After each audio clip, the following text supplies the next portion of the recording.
Hello, welcome back to the Oxygen English audio series. I'm really glad that you're here. In our first lesson, we discovered one important truth. The biggest problem isn't your English, it's the way most of us were taught to learn English. In our second lesson, we spoke about the difference between knowing English and using English. And today, I'd like to answer one of the most common questions I hear from my students. So, how can I stop translating from Malayalam to English? If you have ever asked yourself that question, this lesson is for you. Imagine someone walks up to you and asks, "How was your weekend?"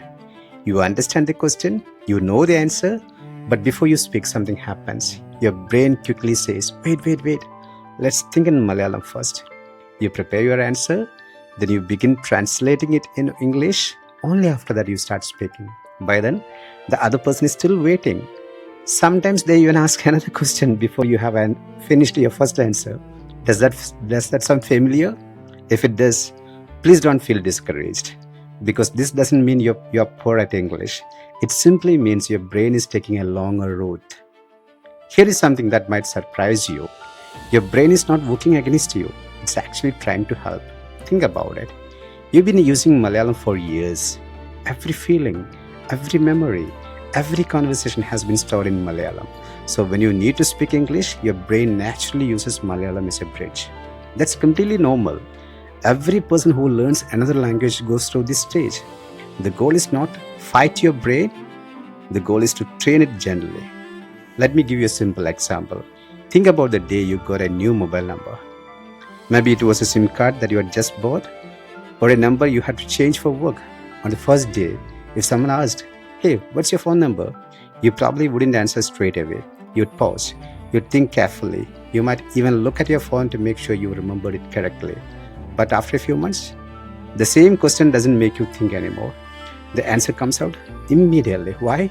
Because your brain has repeated that number hundreds of times. The number never changed, but your brain changed. English works in exactly the same way. At first, your brain pauses, it translates, it switches, it searches, but after enough listening, enough speaking, and enough real life use, what happens? Your brain begins creating a faster pathway. One day you will answer in English without even noticing that you didn't translate it first. That's not talent, that's how the brain learns. Many learners tell themselves, "From today I'll stop thinking in Malayalam." It sounds like a good plan, but it usually doesn't work. Because your brain doesn't change through pressure, it changes through repetition. You cannot force fluency, you can only build it little by little, day by day, conversation by conversation. So, what should you do instead? Okay, now I'll share 3 habits that will really help you. Okay, habit number 1, listen to English every single day. Not difficult English, not fast English. Listen to English that you can understand comfortably.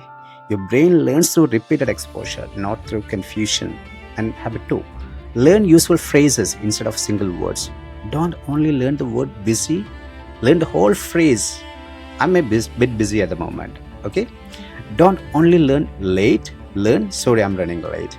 Real conversations are built with phrases, not isolated words. And habit number 3, give yourself permission to speak imperfect English. Okay?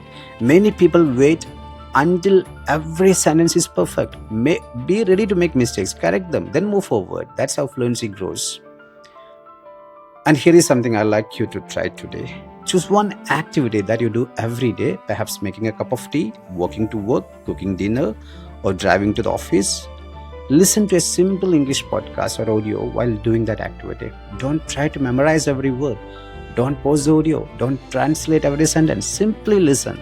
Let your brain become familiar with the rhythm of English. The more your brain hears natural English, the less it depends on translation. Remember, your goal today is not to understand everything. Your goal is to become comfortable listening without fear. Before I finish today's lesson, I'd like you to remember one simple truth. You don't stop translating because someone gives you a magical formula. You stop translating because your brain slowly becomes more familiar with English. One day, without even realizing it, you will answer a question immediately, and you will finish a conversation without searching for words. And afterwards, you will smile to yourself because you will suddenly realize, I didn't translate that. That small moment may seem ordinary, but it makes the beginning of something extraordinary. Because confidence doesn't arrive at once, it grows quietly. through small victories that happen every single day.